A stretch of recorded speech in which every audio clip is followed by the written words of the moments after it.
आज काय विशेषचे प्रायोजक आहेत MDH मसाले. MDHनं जेवण दरवेळी मजेदार. MDH दम आलू, दाल तडका आणि मशरूम मसाला. MDH ने जेवण दरवेळी मजेदार. MDH सदैव तुम्हाला नवे स्वाद देण्यासाठी कटिबद्ध आहे. शिवसेना पक्ष आणि धनुष्यबाण चिन्ह प्रकरणात आज सर्वोच्च न्यायालयात सुनावणी. शिवसेना UBTच्या याचिकेवर कोर्टात काय होणार याकडे नजरा. भाजपनं रामाचा वापर केला आणि सोडून दिलं. उद्धव ठाकरेंचा हल्लाबोल. तुम्हाला गाडल्याशिवाय स्वस्थ बसणार नाही, ठाकरेंचा इशारा. परीक्षा सुधारणा विधेयक लोकसभेत आवाजी मतदानानं मंजूर. आता राज्यसभेत परीक्षा. देशातील प्रत्येक विद्यार्थ्याचं अभिनंदन. विधेयक मंजुरीनंतर अमित शहांचं ट्विट. आंदोलकांविरोधात पॅलेट गनचा चालवण्याचे आदेश. केंद्रीय गृहमंत्र्यांचे. गंभीर आरोपानंतर राहुल गांधींकडून अमित शहांच्या राजीनाम्याची मागणी. राहुल गांधींनी माफी मागावी. भाजपा आक्रमक.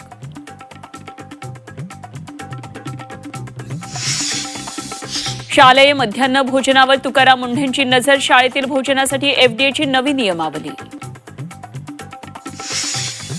मराठीत संवाद न साधणाऱ्या रिक्षा टॅक्सी चालकांवर 17 ऑगस्ट नंतर कारवाई होणार. परिवहन मंत्री प्रताप सरनाईक यांचा इशारा. मराठी शिकून घेण्याचं आवाहन.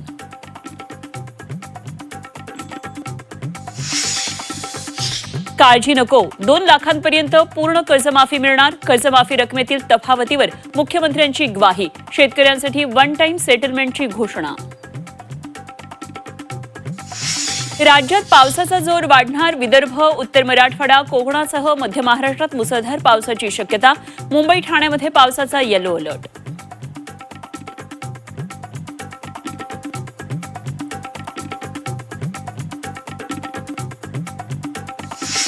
आणि ग्लासगो राष्ट्रकुल स्पर्धेत पॅरा ॲथलेटिक्समध्ये भारतानं घडवला इतिहास. पुरुषांच्या शर्यतीत भारताला सुवर्ण आणि रौप्य पदक. 10 मिनिटं 71 सेकंदात नाशिकच्या दिलीप गावितची सुवर्ण धाव.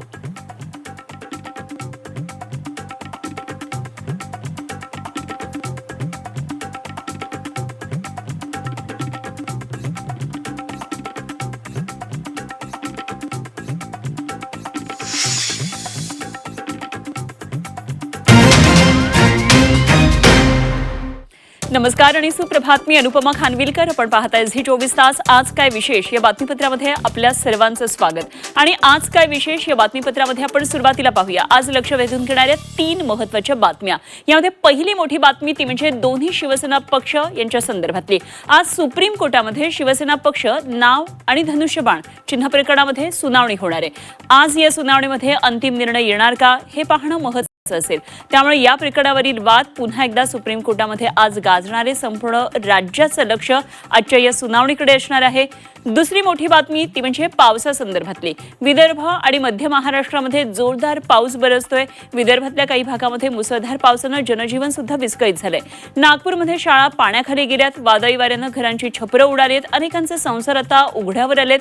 तर इकडे कोल्हापूरमध्ये धरण क्षेत्रात जोरदार पाऊस होतोय.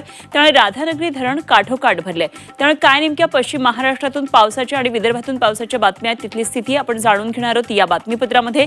आणि तिसरी लक्षवेधी बातमी आहे ती म्हणजे परीक्षा विधेयकासंदर्भातली. अखेर लोकसभेमध्ये परीक्षा सुधारणा विधेयक हे आवाजी मतदानानं मंजूर झाले. विरोधकांच्या गदारोळामध्ये हे विधेयक आवाजी मतदानानं मंजूर झालं. राज्यसभेत आता या विधेयकावर चर्चा होणार आहे. त्यामुळे खरी परीक्षा आता राज्यसभेत सुद्धा असणार आहे. त्यामुळे दिवसभर आज काय नेमक्या संसदेतल्या दोन्ही सभागृहामध्ये घडामोडी घडणार आहेत यावर आपलं लक्ष असणार आहे.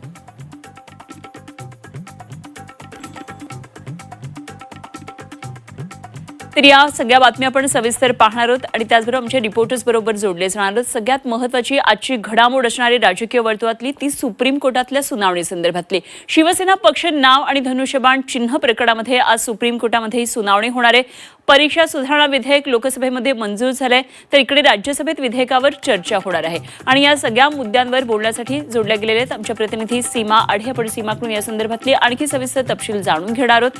त्याचबरोबर महत्त्वाची बातमी ती म्हणजे विदर्भातल्या पावसासंदर्भातली. सध्या पावसाचा विदर्भात कहर सुरू आहे आणि पावसामुळे जनजीवनावर त्याचा परिणाम झालेला आहे.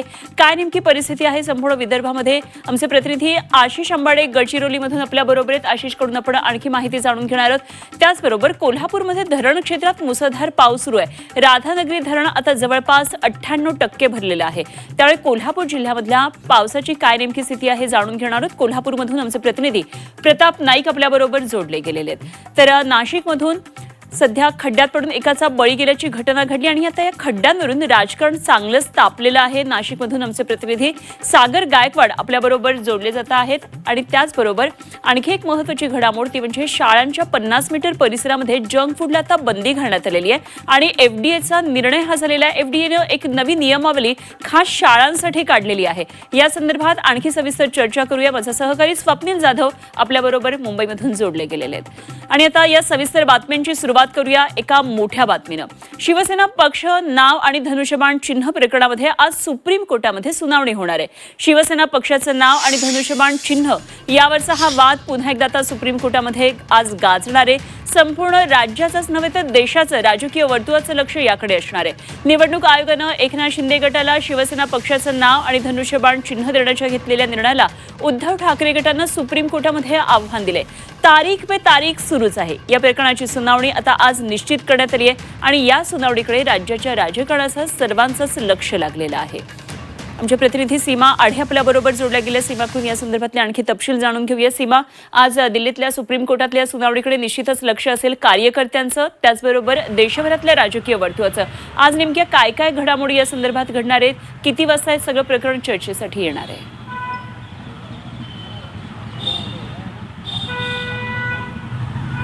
नक्कीच अनुपमा, खरं तर निवडणूक आयोगाने शिंदे गटाच्या बाजूने निकाल देत धनुष्यबाण हे चिन्ह आणि पक्षाचं नाव एकनाथ शिंदे यांच्या गटाला दिलेला होता आणि या निर्णयामुळे ठाकरे गटाला एक मोठा धक्का देण्यात आलेला होता आणि या निर्णयाच्या विरोधात ठाकरे गटाने थेट सुप्रीम कोर्टामध्ये धाव घेतलेली होती.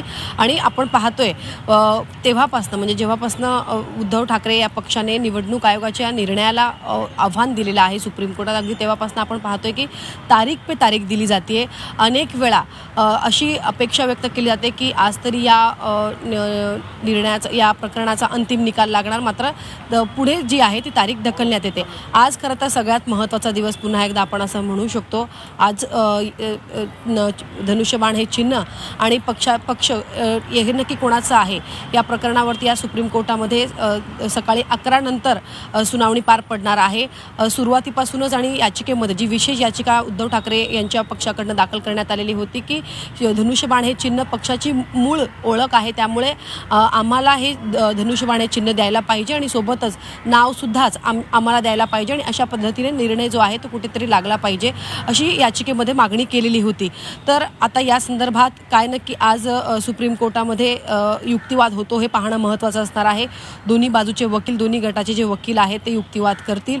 सुरुवातीपासूनच वेगवेगळे मुद्दे देत आणि वेगवेगळ्या पक्षाचे दाखले देत उद्धव ठाकरे यांनी आपली बाजू खंबीर सुप्रीम कोर्टासमोर. खरे सीमा, आणि या सगळ्या घडामोडींमध्ये आणखी एक मोठी राजकीय घडामोड घडली होती ती म्हणजे 6 बंडखोर खासदारांनी युबीटीतून शिंदेंच्या शिवसेनेकडे गेलेले. त्यामुळे या सगळ्या प्रकरणामध्ये आता कशा प्रकारे हे सगळं कोर्टातलं प्रकरण पुढे जाते आपल्याला पाहायचं आहे. जरूर या सगळ्या घडामोडींवर लक्ष ठेवून राहा, वेळोवेळी चर्चा करूया, असे संपर्कात राहा. आणखी एका महत्त्वाच्या मुद्द्यावर चर्चा करूया.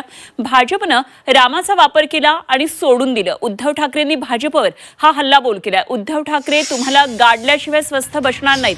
खासदारांची संख्या वाढवण्यापेक्षा रोजगारांची संधी वाढवून दाखवा, असं उद्धव ठाकरे यांनी म्हटलंय.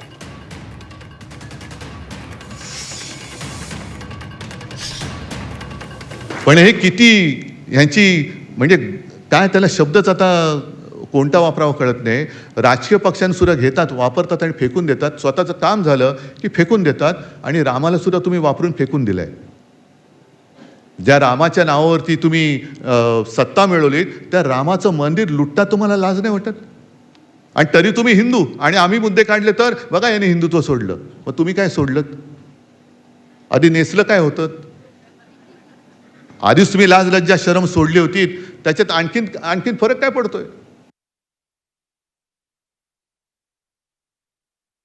आणि माझं स्पष्ट मत आहे, खासदार वाढवण्यापेक्षा ह्या युवकांच्या रोजगाराच्या संध्या वाढवून दाखवा. युवकांची रोजगाराची संधी वाढवा, तर तुम्ही खासदार किती वाढले डिलिमिटेशन करण्याची गरज नाही. लोक हेच युवक तुम्हाला डोक्यावर घेऊन, पण त्यांच्याबद्दल काही बोलायचं नाही. ह्याचं कारण असं की आत्ताचं हे सरकार आहे, तुम्ही बोललात ना, मला वाटतं ज्ञानेशजी, वापरा आणि फेका. त्यांना वाटलं उद्धव ठाकरेला पण असंच नाही, पण उद्धव ठाकरे तुम्हाला गाडल्याशिवाय स्वस्त नाही बसणार.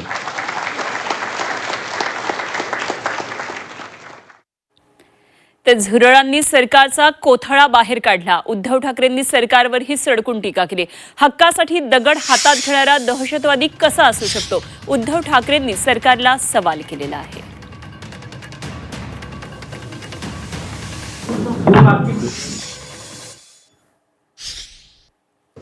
जेन झी, मग हेच वय होतं ना. 17व्या वर्षी शिवाजी महाराजांनी तोरणा जिंकला. जेन झीच त्याच काळात होते ना ते. ज्ञानेश्वरांनी सुद्धा ज्ञानेश्वरी लिहिली, काय वय होतो.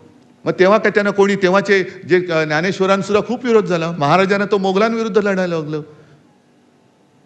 मग आजच्या युवकांना जेनझीना झुरळ म्हणणारे तुम्ही आणि शिवाजी महाराजांना पहाड का चुवा म्हणणारा अफजल खान, याच्यात फरक काय आहे?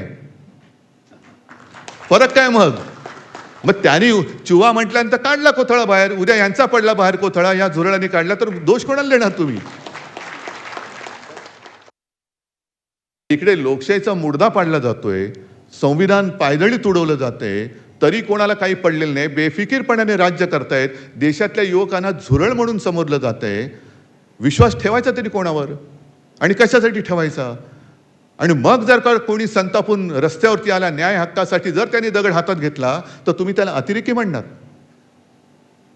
आपल्याच देशामध्ये रितसर मार्गाने जर न्याय मिळत नसेल, आणि जे बाळासाहेबांचं वाक्य आहे की जर न्याय मागून मिळत नसेल तर बेधडक कानाखाली वाजून न्याय मिळवा, तेच युवकांनी केलं. का वेळ का आणलीत त्यांच्यावरती?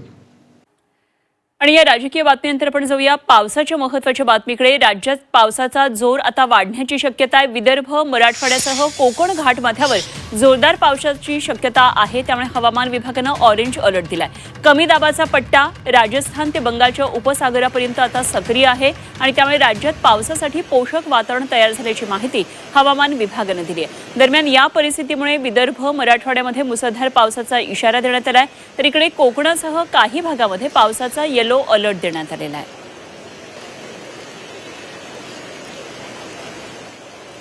तर कोल्हापूर जिल्ह्यामध्ये धरण क्षेत्रात सध्या मुसळधार पाऊस सुरू आहे आणि त्यामुळे राधानगरी धरण जवळपास 98% भरले. धरणाची पाणी पातळी आता मोठ्या प्रमाणात वाढल्यानं कुठल्याही क्षणी धरणाचे स्वयंचलित दरवाजे उघडण्याची शक्यता आहे. जिल्ह्यातल्या जंगमहट्टी, चित्री हे प्रकल्प देखील आता 100% भरलेत. त्यामुळे पाण्याचा विसर्ग सुरू झालेला आहे आणि आज दिवसभर मोठा पाऊस झाला तर राधानगरी धरणातून पाण्याचा विसर्ग सुरू होऊन नदीपात्रामध्ये पाणी सोडलं जाऊ शकतं.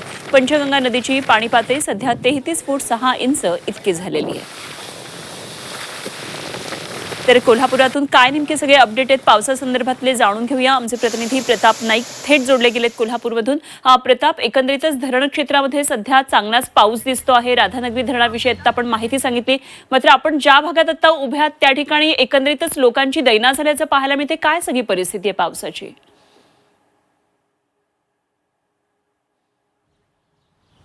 सध्याच्या घडीला आपण म्हणता येईल की पश्चिम भागातली जी काही धरणं आहेत ती काठोकाठ भरलेली आहेत. राधानगरी धरण देखील मोठ्या प्रमाणात भरलेलं आहे. कोणत्याही क्षणी स्वयंचलित दरवाजे या ठिकाणी उघडू शकतात. त्यामुळे आपण पाहतो की नद्यांच्या पाणी पातळीत देखील या ठिकाणी मोठी वाढ होताना दिसते. पंचगंगा नदीची पाणी पातळी जी आहे ती इशारा पातळीच्या खाली वाहते. पण दुसरीकडे जर आपण पाहिलं तर राधानगरी धरणाचे स्वयंचलित दरवाजे उघडल्यानंतर मात्र या नदीची पाणी पातळी जी आहे ती मोठ्या प्रमाणात वाढेल अशा प्रकारची स्थिती आहे. सध्याच्या घडीला 40हून अधिक बंधाऱ्यावर पाणी आहे. त्यामुळे त्या मार्गावरची वाहतूक तेवढी ठप्प झालेली आहे. बाकी कोणतीही अडचण सध्याच्या घडीला नाही आहे. पण एकूणच आपण पाहतो की अलमट्टी जे कर्नाटकमध्ये आहे त्यातला विसर्ग मात्र आपण पाहतो की 97,000 पर्यंत या ठिकाणी वाढवण्यात आलेला आहे. त्यामुळे आपण पाहतो की ही पाणी पातळी स्थिर जी आहे ती त्याच्यामुळे झालेली आहे. एकूणच आपण पाहतो की कोल्हापूर जिल्हा प्रशासन असेल किंवा सांगली जिल्हा प्रशासन कर्नाटक प्रशासनाशी सतत संपर्कात आहे आणि त्याचबरोबर पातळी कमी ठेवण्यासंदर्भात सूचना त्या ठिकाणी केली जाते. अल निनोचा इफेक्ट असू शकतो, त्यामुळं त्या दोन्ही धरणांनी म्हणजे हिप्परगी असेल किंवा अलमट्टी धरणांनी आपली लेवल मेंटेन करून ठेवलेली आहे कारण पाण्याची कमतरता भासू नये. पण दुसरीकडे मात्र प्रशासनानं सांगितलेलं आहे की आमची धरणं जवळपास भरलेली आहेत. त्यामुळं या धरणातून मोठ्या प्रमाणात विसर्ग करा आणि त्याप्रमाणे आपण पाहतो की हा विसर्ग सुरू आहे. त्यामुळं पंचगंगा नदीची पाणी पातळी जी आहे ती सध्याच्या घडीला 33 फूट 6 इंचावर आहे आणि इशारा पातळी ती 39 आहे. त्यामुळे कोणत्या पद्धतीची अडचण नाही आहे. पण दुसरीकडे मात्र कोणत्याही क्षणी राधानगरीचे दरवाजे आहेत स्वयंचलित ते उघडू शकतात. 1 किंवा 2 गेट सध्या उघडू शकतात, कारण धरणाच्या पाणलोट क्षेत्रामध्ये गेल्या 24 तासामध्ये जो पाऊस मुसळधार पडत होता थोडासा कमी झालेला आहे. त्यामुळे एकूणच आपण पाहतो की समाधानकारक पाऊस मोठ्या प्रमाणात सुरू आहे. त्यामुळे धरणं जी आहेत कोल्हापूर जिल्ह्यातली ती काठोकाठ सध्याच्या घडीला भरलेली आहेत. ठीक, धन्यवाद प्रताप दिलेल्या या सगळ्या सविस्तर तपशिलांसाठी आणि निश्चित कोल्हापूर जिल्ह्यातल्या अपडेट जाणून घेत राहू. तुर्तास धन्यवाद प्रताप नाईक, आमचे प्रतिनिधी कोल्हापूरमधून आपल्या बरोबर होते. आणि आता आपण जाऊया विदर्भाकडे. गडचिरोली जिल्ह्यामध्ये भामरागड तालुक्यामध्ये अतिवृष्टी झाली आणि पामुल गौतम नदीसह परिसरातल्या नाल्यांना अचानक पूर आला. या पुराच्या पाण्यामध्ये लाहेरी इथल्या एकाच कुटुंबातले 3 जण अडकलेले होते. परिस्थिती अत्यंत गंभीर बनली. जिल्हा प्रशासनानं तातडीनं राज्य आपत्ती दलाच्या मदतीनं बचाव मोहीम राबवली आणि या तिघांनाही सुखरूप बाहेर काढलं. पुराच्या पाण्यातून अशा प्रकारे तिघांची सुटका झाली आहे. लाहेरी गावाला पुराचा वेढा बसल्याचं चित्र आपल्याला पाहायला मिळतंय. तर विदर्भामध्ये सध्या पावसाचा जोर दिसतोय. गडचिरोलीमधून आपण ही दृश्य पाहतोय. लाहेरी गावांना पुराचा वेढा बसल्याचं चित्र पाहायला मिळते आणि यामध्ये पूर परिस्थितीमध्ये काही जण अडकल्याची सुद्धा घटना घडली होती. लाहेरी इथे एकाच कुटुंबातले 3 जण या पुरामध्ये अडकलेले होते आणि त्यांची सुखरूपरित्या त्यांचा बचाव करण्यात आलेला आहे. परिस्थिती अत्यंत खरं तर गंभीर झालेली होती. जिल्हा प्रशासनानं तातडीनं धाव घेतली.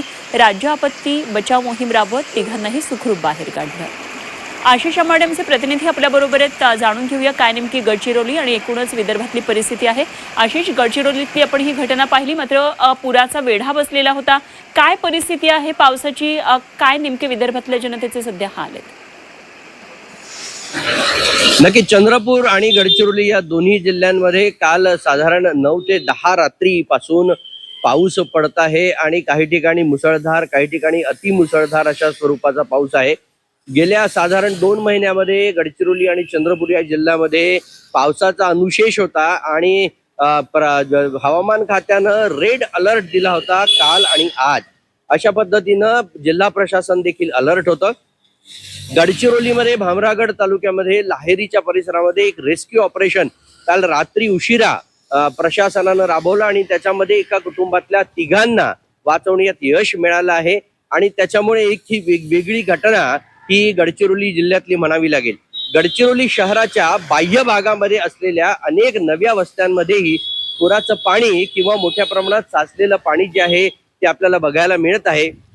चंद्रपूर शहरामध्येही सखल भागामध्ये पाणी साचायला सुरुवात झाली आहे आणि काल रात्रीपासून सुरू असलेला हा पाऊस आता देखील सध्या देखील सुरू आहे दोन्ही ठिकाणी. ठीक, आशिष धन्यवाद दिलेल्या आहे सगळ्या सविस्तर माहितीसाठी. अपडेट्स वेळोवेळी जाणून घेत राहू. तुर्तास धन्यवाद. आशिष आंबाडे आमचे प्रतिनिधी आपल्याबरोबर होते.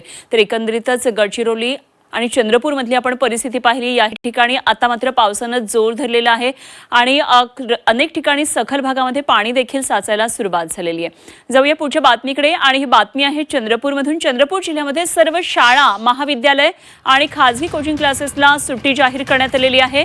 सर्व शैक्षणिक संस्थांना थोडक्यात ही सुट्टी जाहीर केलेली आहे. सकाळपासून मुसळधार पाऊस सुरू आहे आणि पुढचे 4 ते 5 तास आणखी मुसळधार पावसाची शक्यता वर्तवण्यात आलेली आहे. तर चंद्रपूर जिल्ह्यामध्ये काल रेड अलर्टचा विशेष प्रभाव दिसून आलेला नाही. आज मुसळधार पावसाच्या शक्यतेनं जिल्हा प्रशासनानं खबरदारीचा उपाय म्हणून हे पाऊल उचललेलं आहे आणि सर्व शैक्षणिक संस्थांना, खाजगी आणि त्याचबरोबर सरकारी आणि क्लासेसना सुद्धा सुट्टी देण्यास सांगितलेली, सुट्टी जाहीर झालेली आहे. जाऊया नाशिकमधल्या एका बातमीकडे. नाशिकमध्ये खड्ड्यांमुळे आणखी एकाचा बळी गेलाय. अंबड MIDC परिसरात खड्डे पडलेत आणि या ठिकाणी दुचाकीचा अपघात झालाय. जखमी तरुणाचा उपचार दरम्यान मृत्यू झाला. सदोष मनुष्यवधाचा गुन्हा दाखल करण्याची आता मागणी होऊ लागलेली आहे. तर नाशिकमधल्या खड्ड्यांच्या मुद्द्यावर शिवसेना UBT आता आक्रमक झाली आहे. शिवसेना UBTच्या वतीनं आज नाशिक महापालिकेच्या पायऱ्यांवर आंदोलन केलं जाणार आहे. महापालिकेकडून विशेष महासभा घेण्यास टाळाटाळ केली जात असल्याचा आरोप करण्यात येतोय. आंदोलनानंतर महासभा न घेतल्यास महापालिकेवर मोर्चा काढण्याचा इशारा आंदोलकांनी दिलाय. म्हणजे आपण शहरामध्ये अजून किती बळी जाण्याची वाट बघणार आहात, म्हणून आम्ही उद्याचं आंदोलन ठेवलं आहे. यांनी जर महासभेची तारीख डिक्लेअर केली नाही तर लवकरच शिवसेना उद्धव बाळासाहेब ठाकरे पक्षाच्या वतीने राजीव गांधी भवन महानगरपालिकेच्या कार्यालयावरती भव्य असा नागरिकांच्या वतीने मोर्चा काढण्यात येईल. उद्या नेमकं आपण आंदोलन ठेवले, हे आंदोलनाचं स्वरूप काय आहे? या आंदोलनाचं स्वरूप हेच आहे की या प्रशासनाला आणि महापौर आणि आयुक्तांना जाग आली पाहिजे. तर नाशिकमधली परिस्थिती जाणून घेऊया. आमचे प्रतिनिधी सागर गायकवाड आपल्याबरोबर जोडले गेलेले आहेत नाशिकमधून. सागर, एकंदरीतच खड्डे नाशिकच्या रस्त्यांवर प्रचंड प्रमाणात पडलेत. झी 24 तासवर आपण सातत्याने ह्या बातम्या लावून धरलेल्या आहेतच. आता आणखी एका तरुणाचा मृत्यू झाल्याचं कळतं आहे. युबीटीनं आता हा मुद्दा हाती घेतलेला आहे. आज मोर्चा काढण्याचं सुद्धा नियोजन आहे, जर महासभा घेतली नाही तर. काय नेमकी सगळी परिस्थिती आहे नाशिकमधल्या रस्त्यांची? खरं तर नाशिक शहरामध्ये जिथे जाऊल तिथे खड्डे पडलेले आहेत. सिंहस्थ कुंभमेळ्याच्या पार्श्वभूमीवरती अनेक विकास कामं हाती घेतलेली आहेत आणि ह्या विकास कामाअंतर्गत अनेक शहरातील रस्त्यांचं काम सुरू आहे. मात्र ह्या रस्त्याच्या कामाबरोबरच जो पर्यायी रस्ता त्यांनी ओपन केलेला आहे त्या ठिकाणी दुहेरी वाहतूक सुरू आहे. त्या ठिकाणीच मोठमोठे खड्डे पडलेले आहेत. यामुळे गेल्या 5 महिन्यांमध्ये 5 जणांचा मृत्यू झाल्याची घटना घडलेली आहे. यामध्ये पुन्हा एकदा काल दुपारच्या सुमारास एका नागरिकाचा, ज्याचा अमृतकर म्हणून नाव आहे, त्यांचा हा कोतकर म्हणून नाव आहे, त्यांचा हा मृत्यू झाल्याचं समोर आलेलं आहे. हे निलेश कोतकर खाजगी कंपनीमध्ये काम करतात. हे काल आपलं काम आटपून परवा 28 तारखेला आटपून निघालेले होते. त्यांचा अपघात झाला. अपघातानंतर त्यांना जिल्हा रुग्णालयात दाखल करण्यात आलेलं होतं. त्यानंतर त्यांचा उपचारादरम्यान मृत्यू झाल्याचं समजतं. खरं तर शहरामध्ये अनेक ठिकाणी खड्डे पडलेले आहेत आणि खड्ड्यां पडल्यामुळे सध्या आता राजकारण देखील तापताना पाहायला मिळतं आहे. कारण जरी सत्ताधारी याबाबत प्रश्नांची उत्तरं देत असले तरी सत्तेत असलेले शिवसैनिक देखील यामध्ये उतरताना पाहायला मिळत आहेत. त्या खड्ड्यांच्या विरोधात उतरताना पाहायला मिळत आहेत आणि उभाटा देखील आता यामध्ये आक्रमक होताना पाहायला मिळते आहेत. आज याबद्दल राजीव गांधी भवन म्हणजे नाशिक महानगरपालिकेच्या वरती मोठ्या प्रमाणात आंदोलन करण्यात येणार आहे. मात्र असं असलं तरी नाशिक शहरांमधल्या खड्ड्यांचा प्रश्न अजून देखील उपस्थित झालेला आहे. त्यानंतर या खड्ड्यांवरती नागरिक आक्रमक होताना पाहायला मिळत आहेत, रस्त्यावरती उतरताना पाहायला मिळत आहेत. मात्र कुंभमेळा मंत्री गिरीश महाजन देखील नाशिकमध्ये दौऱ्यावर असताना त्यांना देखील याबाबतचे प्रश्न विचारले असतात. ते देखील मी नाशिककरांची माफी मागतो, आम्हाला सांभाळून घ्या, याला काही दिवसांमध्ये लवकरात लवकर कामं होतील असे म्हणत असताना देखील शहरातले अपघात थांबायला तयार नाहीये, शहरातले मृत्यू थांबायला तयार नाही. याला जबाबदार कोण असे देखील प्रश्न नाशिककर विचारतात. खरंय. ठीक, सागर, जरूर या आंदोलनावर लक्ष ठेवून राहा. वेळोवेळी माहिती जाणून घेत राहा. तुर्तास धन्यवाद. सागर गायकवाड आमचे नाशिकमधले प्रतिनिधी आपल्या बरोबर होते. पुढे बातमी महत्वाची. मुंबई गोवा महामार्गातली. मुंबई गोवा महामार्ग अजूनही अपूर्णच आहे आणि रस्त्यावर खड्डे आहेत, चिखल आहेत, तरी देखील टोलची वसुली मात्र सुरू आहे.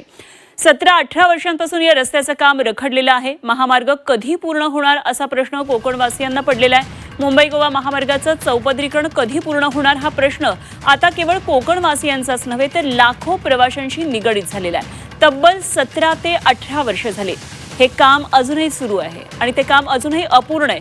पावसाने या रखडलेल्या कामाची पोलखोल केली आहे. काही ठिकाणी कामं संथ गतीनं सुरू आहेत, अनेक ठिकाणी यंत्रसामुग्री गायबही झालेली आहे. त्यामुळे काम पूर्णपणेच ठप्प आहे. संगमेश्वर ते लांजा दरम्यान महामार्गाची परिस्थिती सर्वात गंभीर आहे. इथं रस्ते उखडू लागलेले आहेत आणि ठिकठिकाणी भेगा सुद्धा पडलेल्या आहेत.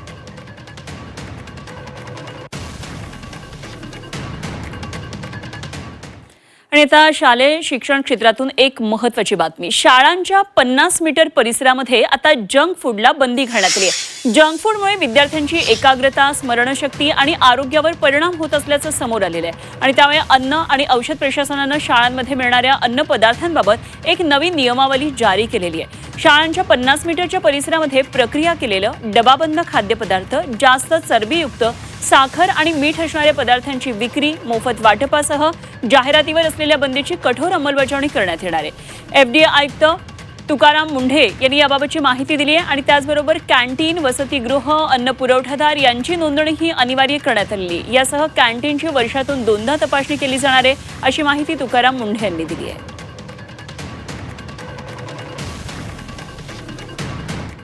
फूड सेफ्टी डिस्प्ले बोर्ड असणं अपेक्षित आहे.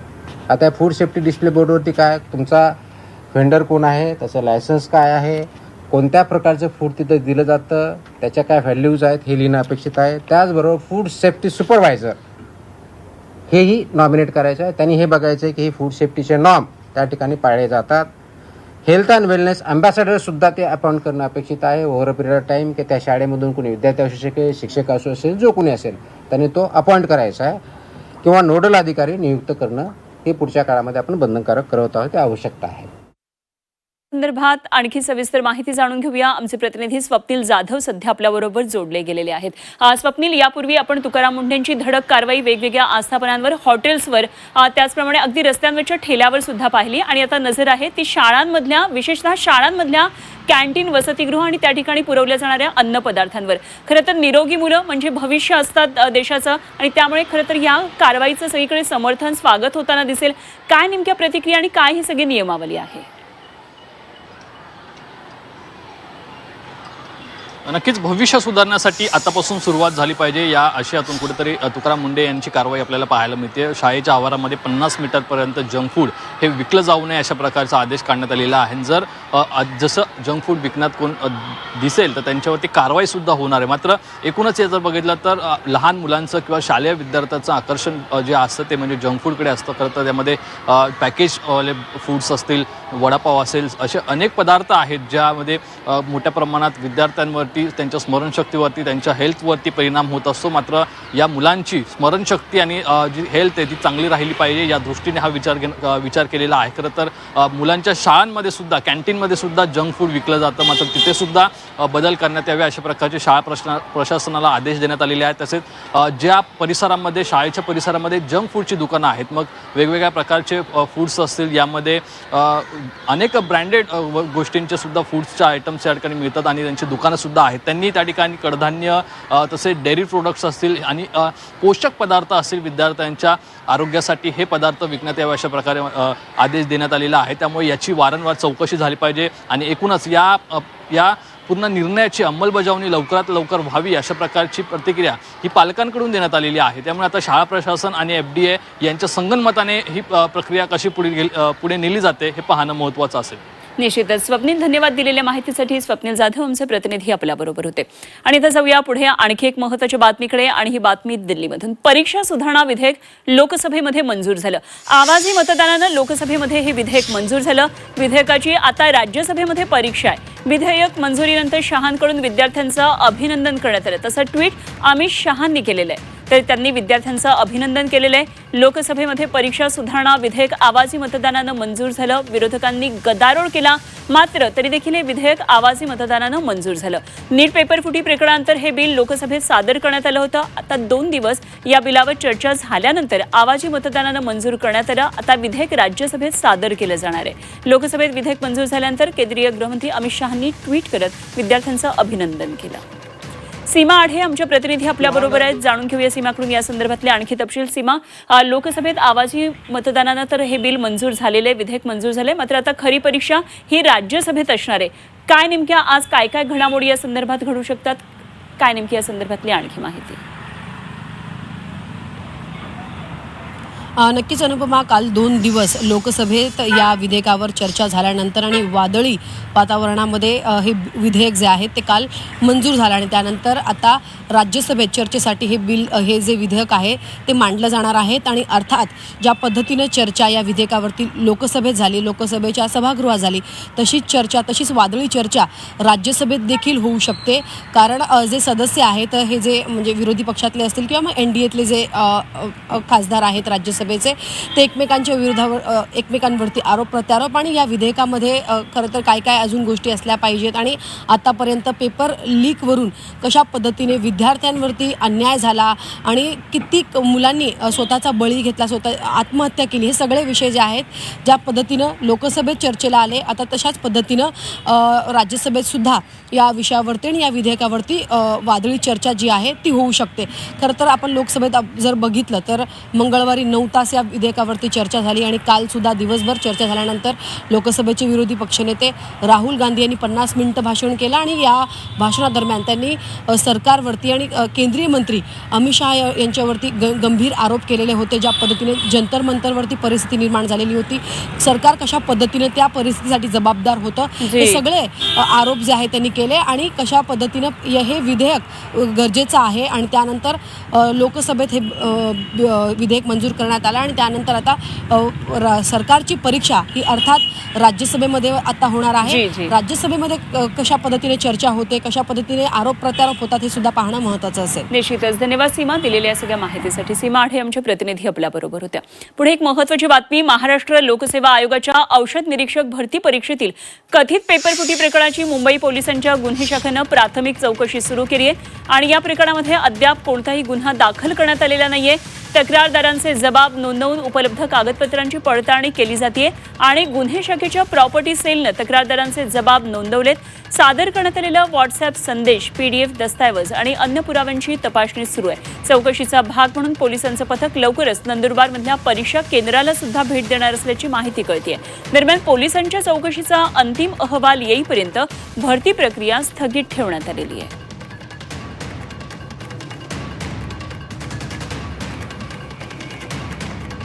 तर MPSC पेपरफुटी प्रकरणामध्ये चौकशीला आता सुरुवात झाली आहे. व्हॉट्सअप चॅट, PDF बाबतची ही तपासणी सुरू आहे आणि पोलिसांचं पथक नंदुरबार परीक्षा केंद्रात सुद्धा जाणार असल्याचं कळत आहे. तर चौकशीचा अंतिम अहवाल येईपर्यंत ही भरती स्थगित करण्यात आलेली आहे. गुन्हे शाखेच्या प्रॉपर्टी सेलनं तक्रारदारांचे जबाब आता नोंदवलेले आहेत. तर सादर करण्यात आलेले व्हॉट्सअपचे संदेश, PDF दस्तऐवज आणि अन्य पुराव्यांची तपासणी ही सुरू आहे. चौकशीचा भाग म्हणून पोलिसांचं पथक लवकरच नंदुरबार इथल्या परीक्षा केंद्राला आता भेट देणार आहे आणि त्या ठिकाणी या संदर्भातली आणखी सखोल तपासणी होणार असल्याचं कळत आहे. महाराष्ट्र लोकसेवा आयोगाचा औषध निरीक्षक भरती परीक्षेतला कथित पेपरफुटी प्रकरणाची मुंबई पोलिसांच्या गुन्हे शाखेनं आता ही अशी प्राथमिक चौकशी सुरू केलेली आहे. पुढे आणखी एक महत्त्वाची बातमी येते आहे.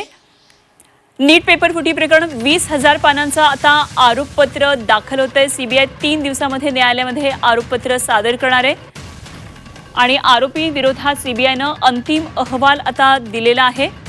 कागदपत्र दाखल करण्यासाठी 20,000 पानांची पुरवणी पण आहे. CBI आरोपपत्र आता सादर करणार आहे.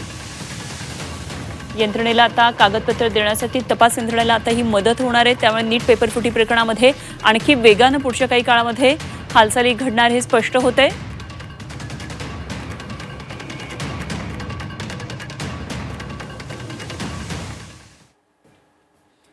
आणि या बातम्यानंतर आज काय विशेष या बातमीपत्रामध्ये आपण इथेच थांबतोय.